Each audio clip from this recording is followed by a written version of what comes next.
Innal hamdalillah nahmaduhu wa nasta'inuhu wa nastaghfiruh wa na'udzu billahi min shururi anfusina wa min sayyiati a'malina man yahdihillahu fala mudilla lahu wa man yudlil fala hadiyalah. Asyhadu an la ilaha illallah wahdahu la syarika lah wa asyhadu anna Muhammadan abduhu wa rasuluhu la nabiyya ba'dah. Allahumma salli ala Muhammad wa ala ali Muhammad wa ala alihi wa sahbihi ajma'in, amma ba'd. Rabbi israh li sadri wa yassir li amri wahlul 'uqdatam min lisani yafqahu qawli. Rabbi zidni ilma warzuqni fahma. Hadirin Bapak, Ibu, adik-adik jamaah sholat maghrib dan majelis taklim Masjid Al-Mubarak yang dimuliakan Allah. Alhamdulillah, atas izin Allah, pada kesempatan petang hari yang penuh barokah ini kita diberikan berjuta kenikmatan, terutama kenikmatan iman, kesehatan, sehingga kita bisa melaksanakan berbagai kewajiban yang dibebankan kita oleh Allah. Salawat dan salam mudah-mudahan tetap terlimpah curahkan kepada qudwatuna, suri tauladan kita, junjungan kita, baginda Muhammad sallallahu alaihi wasallam beserta segenap keluarga, sahabat dan semua pengikutnya.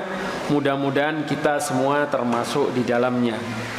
Hadirin rahimakumullah, pada kajian pekan keempat ini saya melanjutkan pembahasan atau kajian di bulan lalu, At-Thariq ila Sa'adah, jadi jalan menuju kebahagiaan.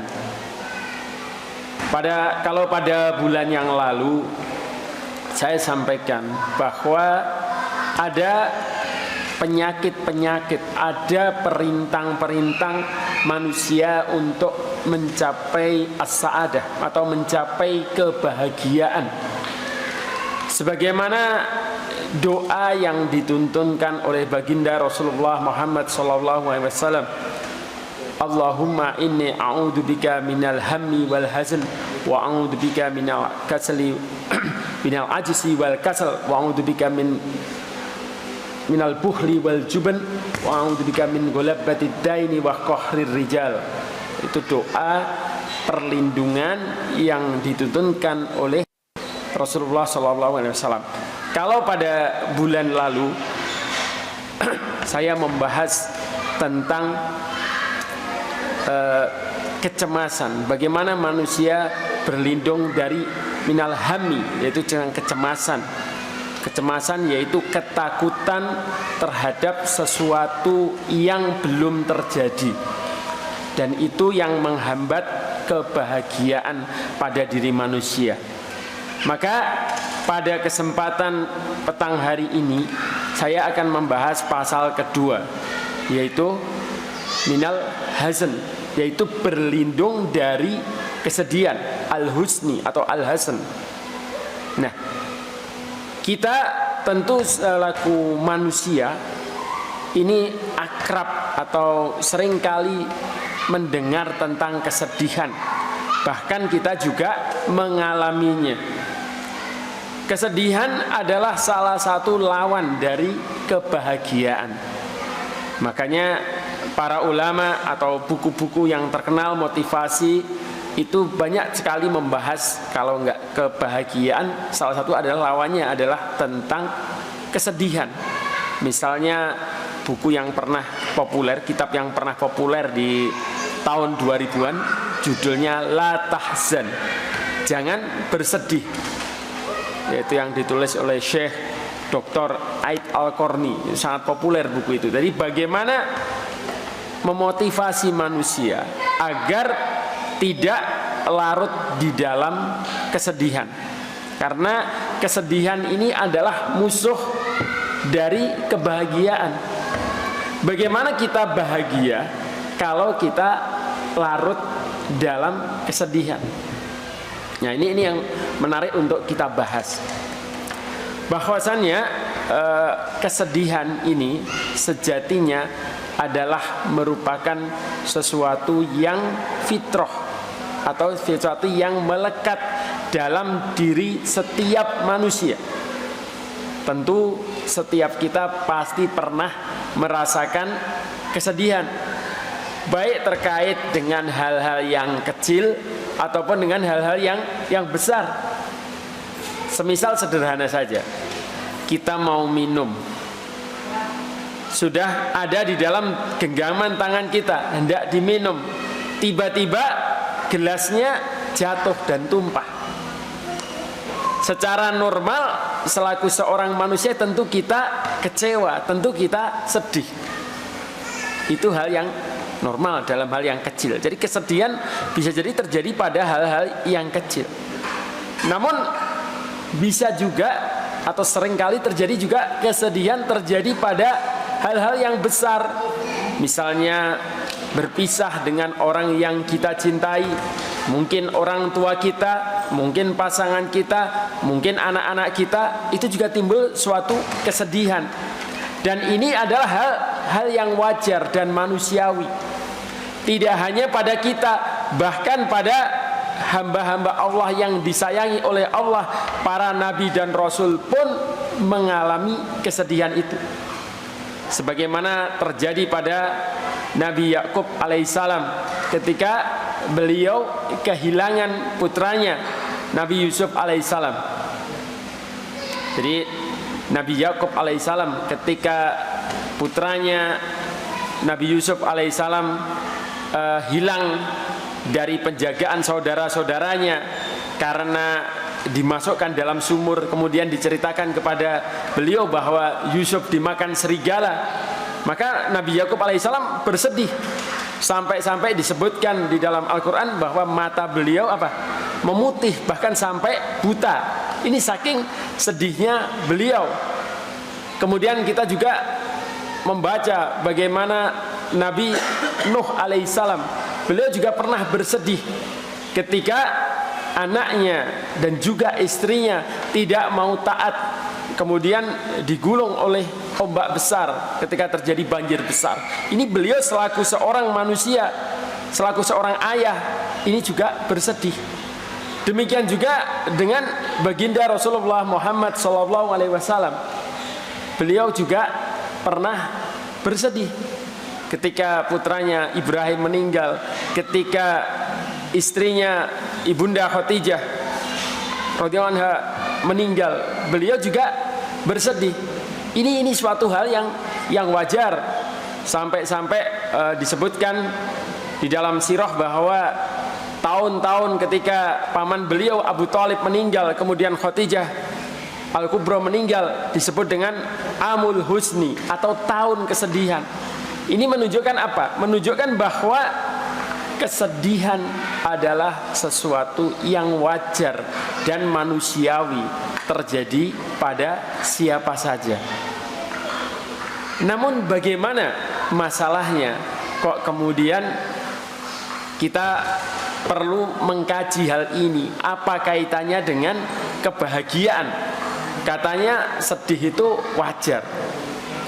Tetapi bagaimana kewajaran itu tidaklah lantas membuat kita membiarkan berlarut-larut sehingga hari-hari kita diliputi kemurungan, hari-hari kita diliputi kesedihan, atau kalau dalam bahasa anak muda susah untuk move on. Jadi susah move on.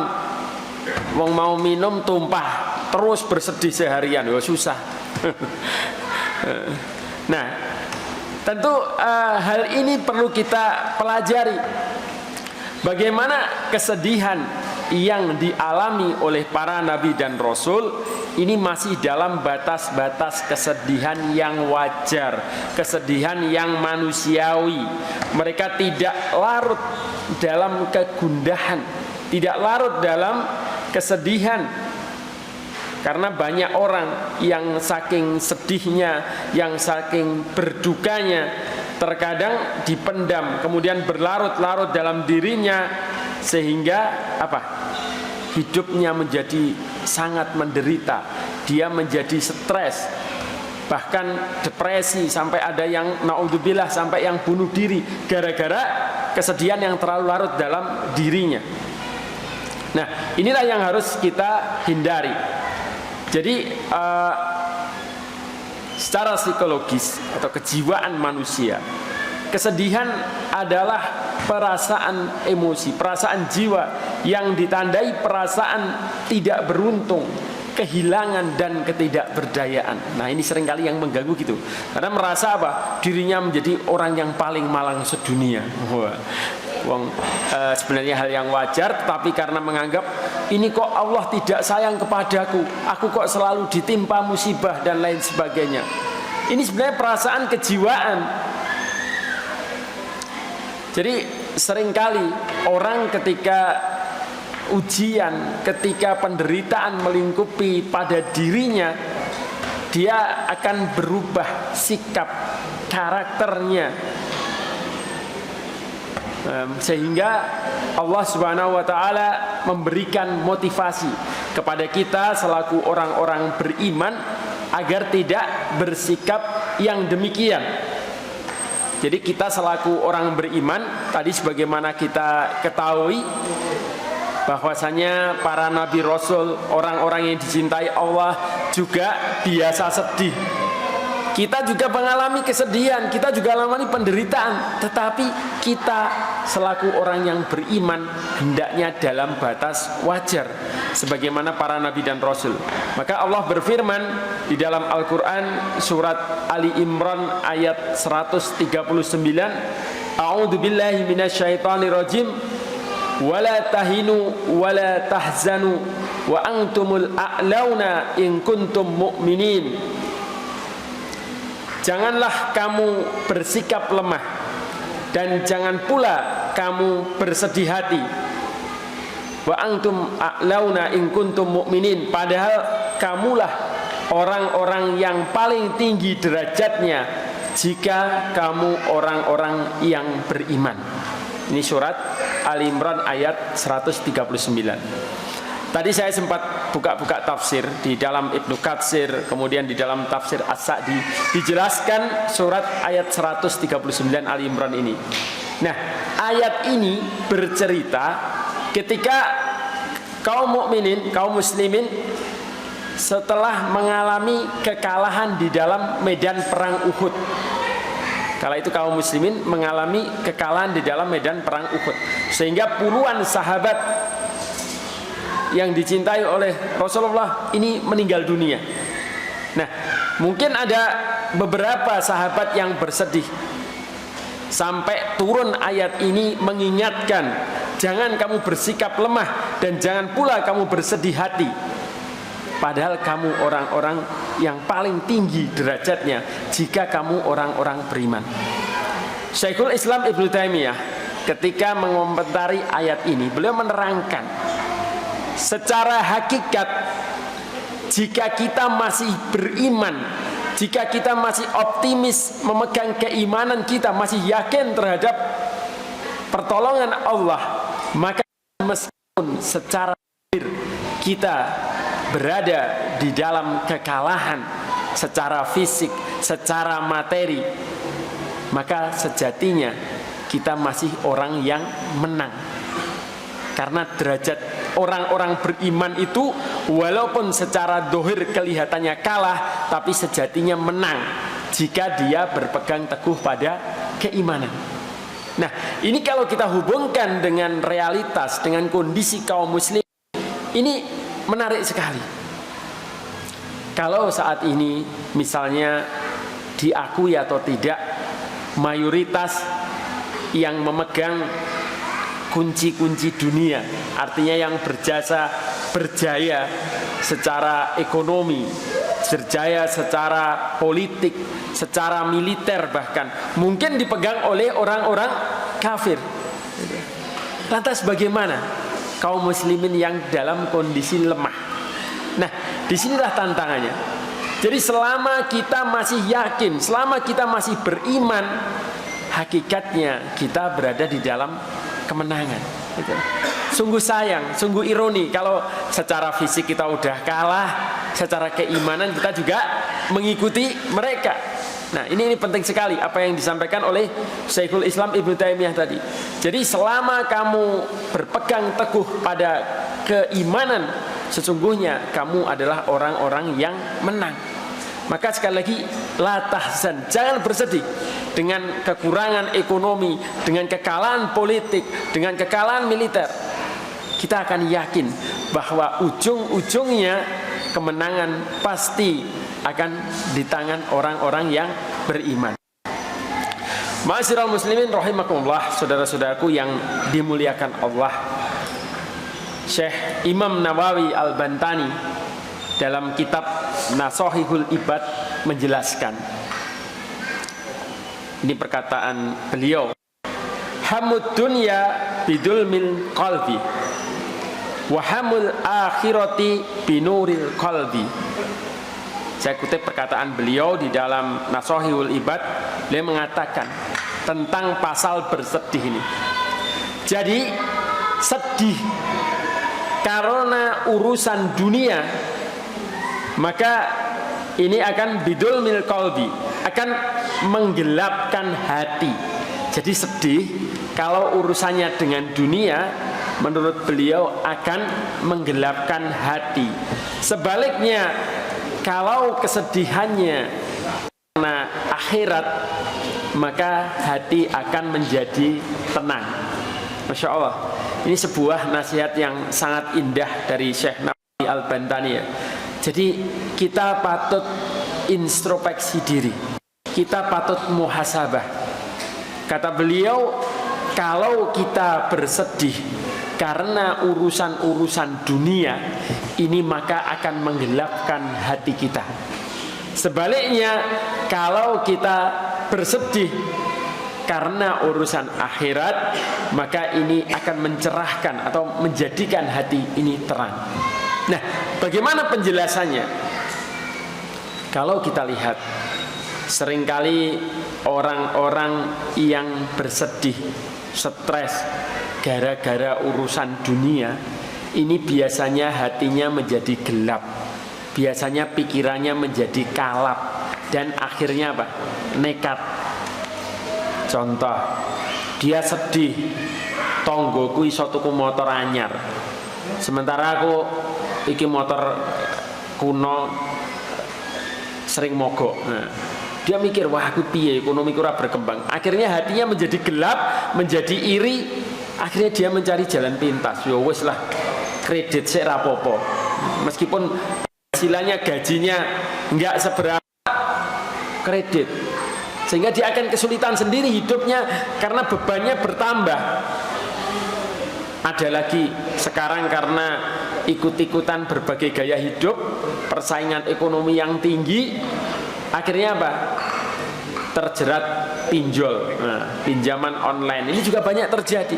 Jadi mata hatinya menjadi gelap sehingga dia nekat. Naudzubillah, summa naudzubillah. Berbeda dengan mereka yang bersedih tetapi karena urusan akhirat. Nah, kalau ini mungkin agak jarang-jarang ya, kecuali mereka-mereka yang beriman. Misalnya, waduh, aku itu sedih, hari ini ketinggalan sholat jamaah. Jarang ya, orang sedih ketinggalan sholat jamaah sampai menangis, itu jarang. Kita bersedih mungkin karena telat qiyamul lail.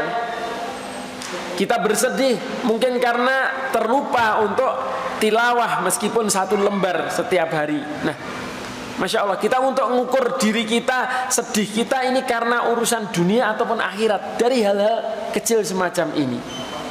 Jadi seseorang yang sedih karena perkara-perkara ukhrawi atau masalah akhirat, hatinya akan menjadi bening dan bercahaya.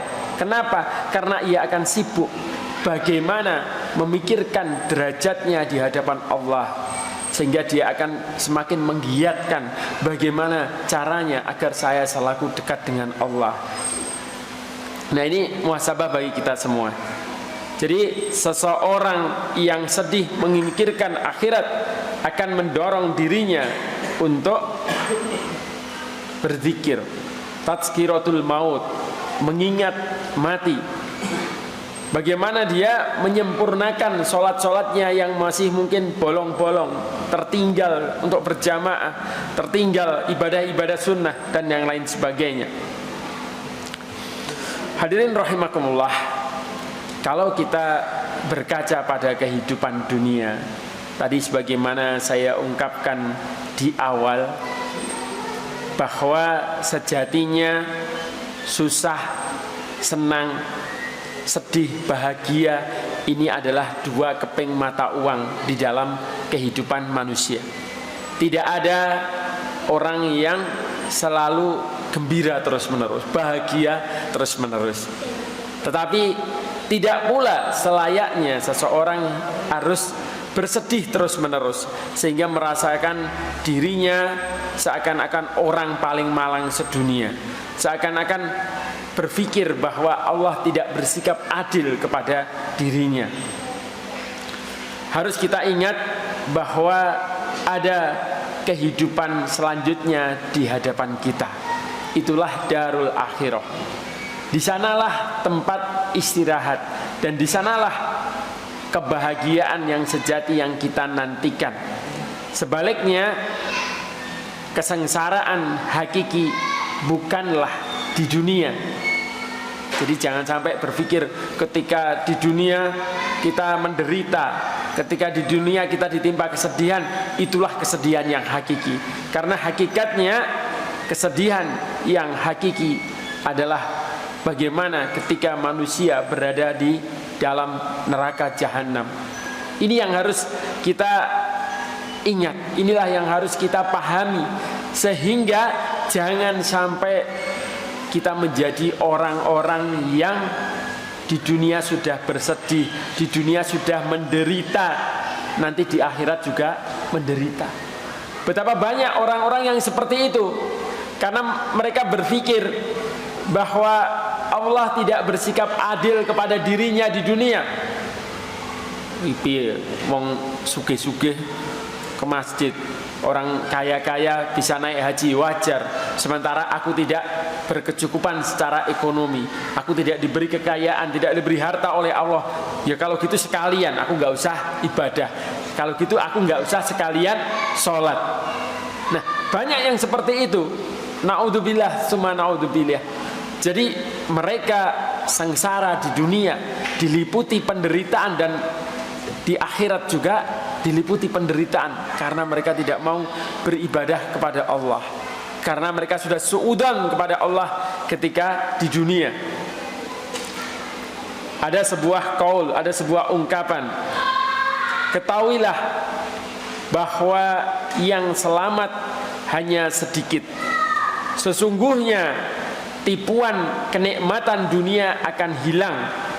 Semua kenikmatan selain surga akan sirna, dan semua kesusahan selain neraka adalah keselamatan.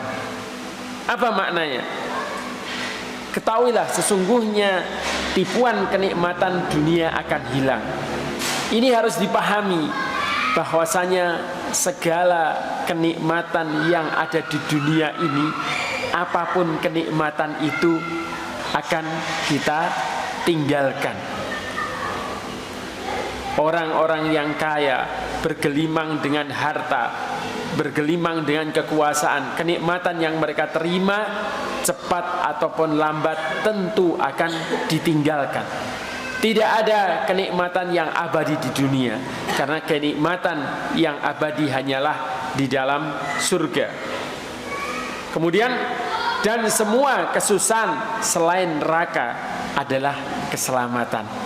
Maksudnya di dalam dunia ini, kalau ada kesengsaraan, kalau ada penderitaan, selama itu berada di dalam kebenaran, artinya bukan menjerumuskan kita kepada neraka, maka itu adalah keselamatan. Jadi bersusah payahnya seseorang ketika melaksanakan qiyamul lail, berlapar-laparnya orang ketika berpuasa, ngantuk-ngantuknya orang ketika mengikuti majelis taklim itu bukanlah penderitaan. Karena kesusahan, kesulitan, dan segala kerepotan tadi adalah keselamatan, selama itu tidak menjerumuskan kepada neraka. Ini yang harus kita pahami. Jadi siapapun yang ada di dunia ini kemudian dia berada dalam kesulitan-kesulitan, dia mengalami penderitaan-penderitaan, selama itu berada di jalan kebaikan, maka sesungguhnya ini adalah keselamatan.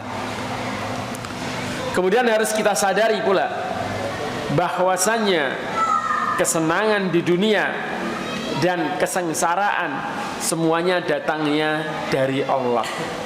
Jadi segala kenikmatan dan juga penderitaan yang ada di dunia ini harus kita pahami bahwa semua itu datangnya dari Allah.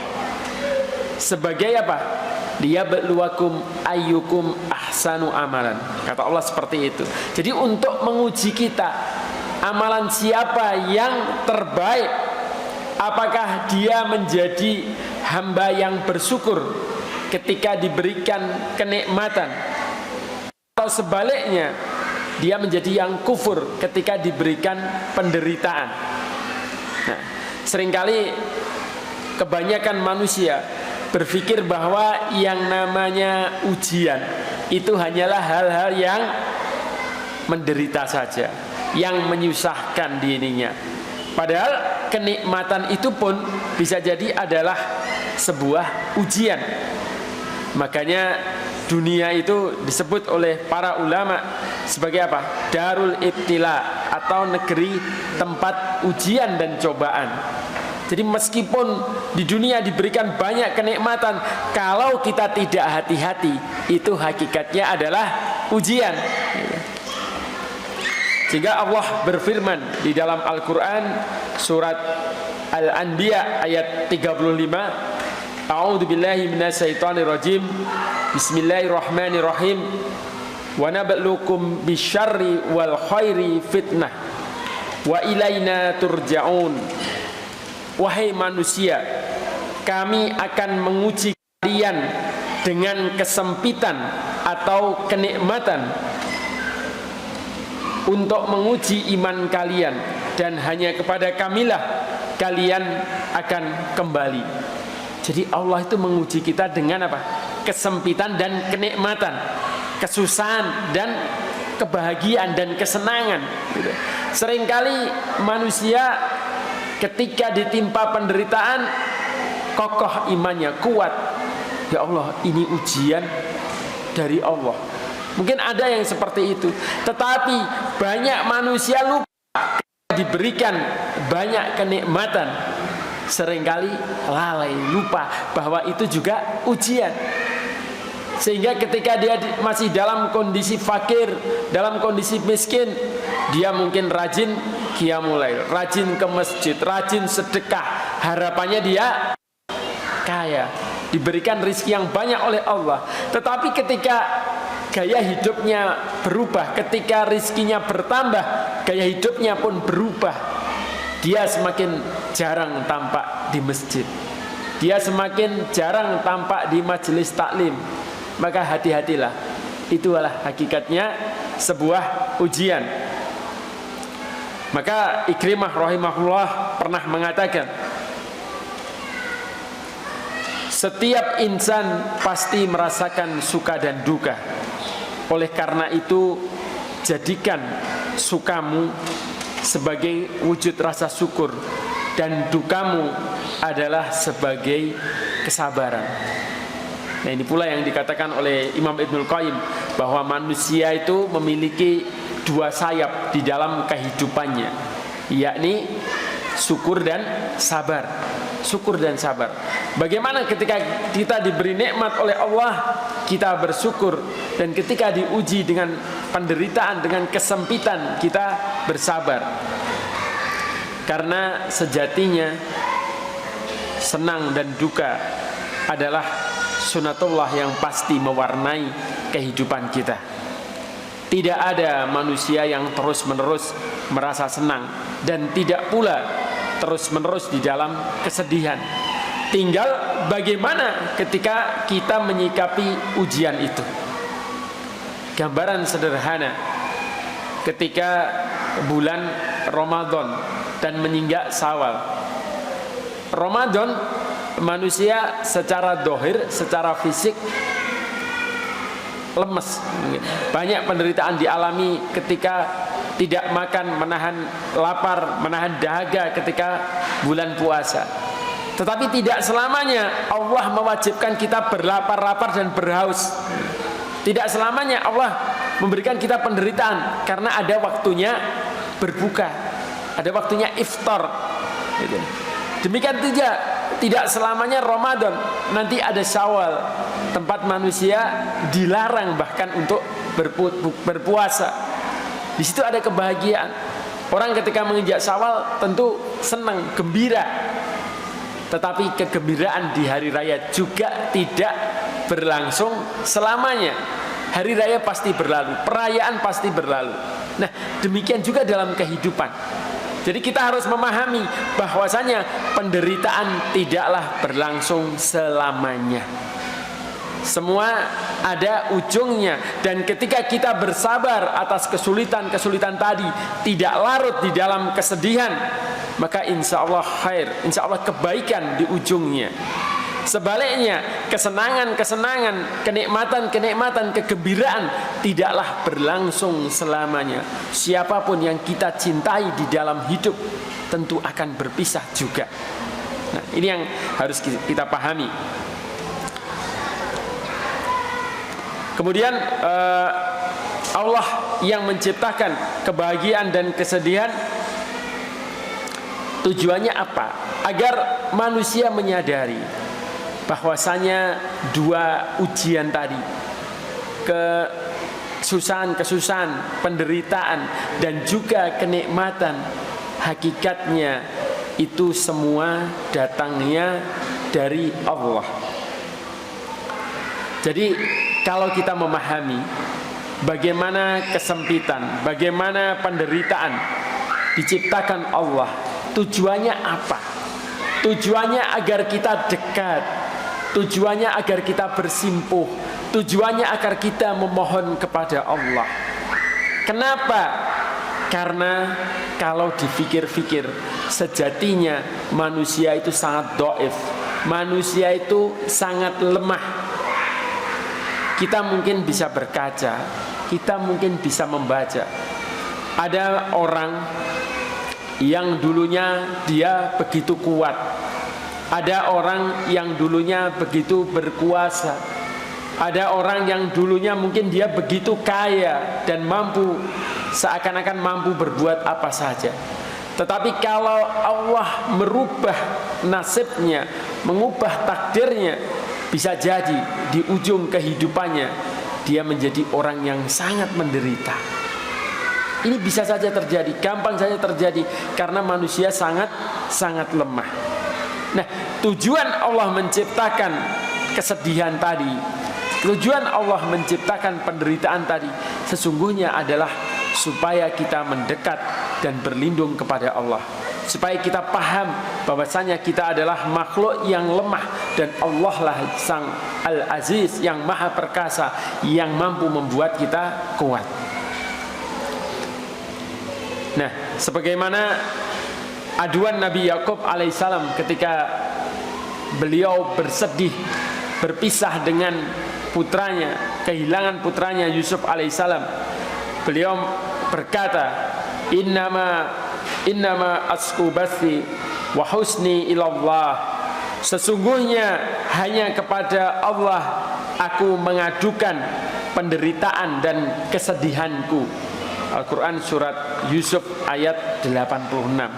Jadi kalau kita berkaca bagaimana sikap kita ketika kita ditimpa kesedihan, bagaimana ketika kita ditimpa kemalangan, maka kita mencontoh Nabi Yakub alaihissalam tadi, maka kita mengadukan penderitaan kita kepada Allah. Ya, berbeda ya dengan manusia zaman sekarang. Mengadunya kemana? Mengadunya ke media sosial.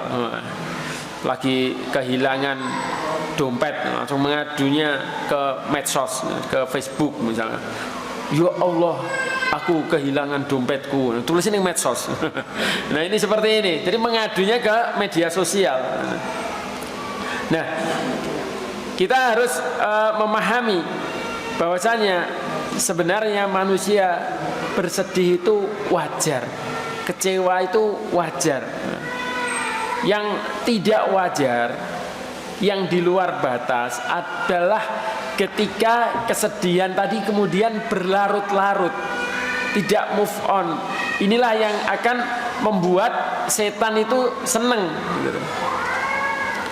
Setan itu senang karena salah satu yang disukai oleh setan dalam perkataan Imam Ibnul Qayyim Al-Jauzi dalam Madarijus Shalikin, beliau mengatakan setan itu mencintai, menyenangi orang-orang yang bersedih karena rasa sedih itu bisa melemahkan hati dan melemahkan azam, melemahkan semangat. Ya, orang itu kan biasanya kalau bersedih itu apa? Jadi mager, istilahnya, jadi malas gerak, seakan-akan tidak bersemangat di dalam hidupnya. Jadi hatinya menjadi lemah, semangatnya juga lemah. Sehingga setan senang gitu loh, ketika melihat orang sedih.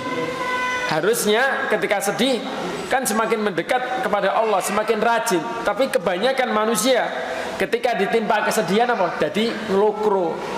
Jadi nggak semangat di dalam hidupnya.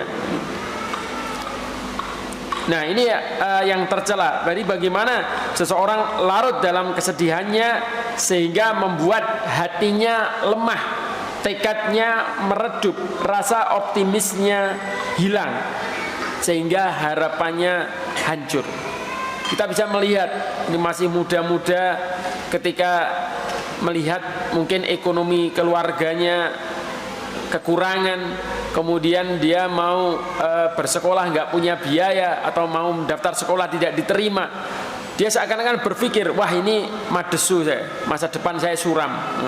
Dia berpikir seperti itu, nggak semangat lagi. Nah itu sebenarnya yang meniupkan dia pesimis, larut dalam kesedihan adalah setan yang membuatnya tidak bergerak sampai tidak ada ikhtiar untuk mengubah keadaan.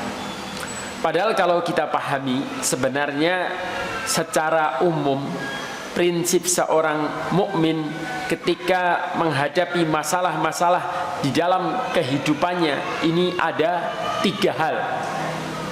Yang pertama adalah ikhtiar. Jadi dia berusaha. Jadi berusaha bagi seorang mukmin, ikhtiar ini merupakan asbab, merupakan sebab. Jadi jangan sampai kita itu kadang-kadang tertipu oleh sebuah teori. Misalnya tentang masalah rizki. Saat ini ekonomi kita tidak sedang baik-baik saja. Kemudian ada ditiupkan bisikan setan.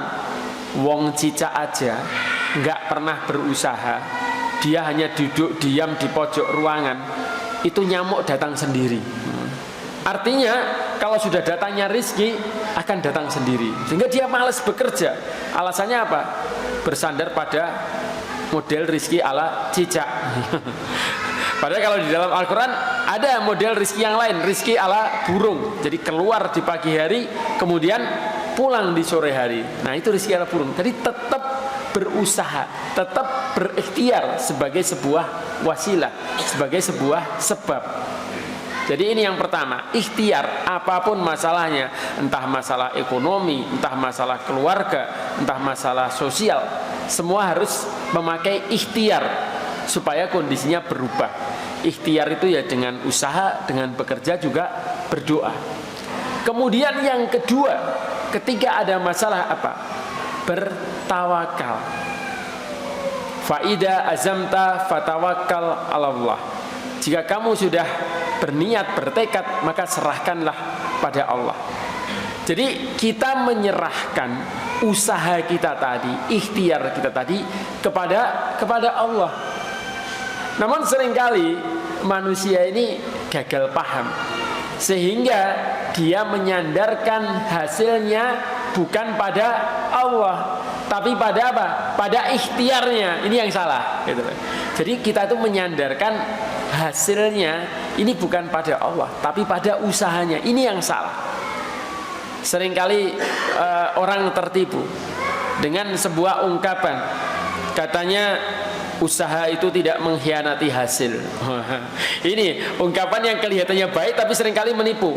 Usaha itu tidak mengkhianati hasil. Saya sudah macul sepanjang hari, saya sudah tanaman, sudah saya rawat, saya pupuk, tiba-tiba kok panennya seperti ini, bagaimana? Nah, ini kan ada anak sekolah belajar mati-matian siang dan malam, kemudian dia berdoa tetapi hasilnya ternyata jelek, ujiannya gagal. Loh, katanya ujian tidak katanya usaha tidak mengkhianati hasil, tapi ini kok hasilnya berkhianat. Nah ini karena dia gagal memahami sebuah proses. Harusnya dia menyandarkan bukan pada ikhtiarnya, tetapi menyandarkan kepada Allah. Kenapa seseorang ketika gagal pada prinsip kedua di dalam tawakal ini sangat berbahaya bagi dirinya? Karena ketika dia bersandar pada usahanya atau pada ikhtiarnya, ketika nanti dirinya berhasil, maka sandarannya adalah pada kehebatan dirinya. Wah, iki panenku berhasil. Ini karena aku memang pinter dalam bertani. Ini aku sukses di dalam ujian karena aku memang pinter. Nah, ini semua sandarannya pada dirinya, bukan kepada Allah. Sebaliknya, ketika dia gagal, maka nanti dia akan putus asa. Nah, ini kemudian yang mengacu kepada prinsip ketiga. Setelah dia ikhtiar, setelah dia tawakal, selanjutnya apa? Ketiga adalah bagaimana dia selalu ikhlas atau ridho terhadap takdir Allah. Jadi ikhlas, ridho terhadap takdir itu ketika apapun hasil yang diberikan oleh Allah kepada kita, kita husnudon kepada Allah. Itulah yang terbaik yang diberikan Allah kepada kita saat ini. Nah, jadi kalau kita bersandar selalu seperti itu, husnudan kepada Allah, bahwa ini keinginan Allah. Keinginan Allah bisa jadi berbeda dengan keinginan diri saya. Nah, ini kita akan ikhlas terhadap hal seperti itu, karena Allah tidak pernah mendolimi hambanya. Jadi apapun ketentuan Allah, itulah yang terbaik. Hadirin rahimakumullah. Kemudian yang tercela dari kesedihan tadi, kalau kita kembali berbicara tentang kesedihan, yang tercela dari kesedihan adalah kesedihan yang membuatnya lemah untuk meraih ridho Allah, bahkan membawanya kepada keputusasaan dan membenci takdir Allah. Nah, ini seringkali kan seperti itu. Banyak orang-orang ketika kecewa, ketika mengalami banyak penderitaan di dalam hidupnya, akhirnya suudon, berburuk sangka kepada Allah. Bahkan naudzubillah, akhirnya mereka mengakhiri hidupnya. Nah, ini yang tercela.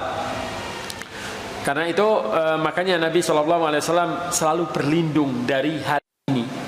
Allahumma inni a'udzubika minal hammi wal hazan. Ini berlindung dari kecemasan dan kesedihan.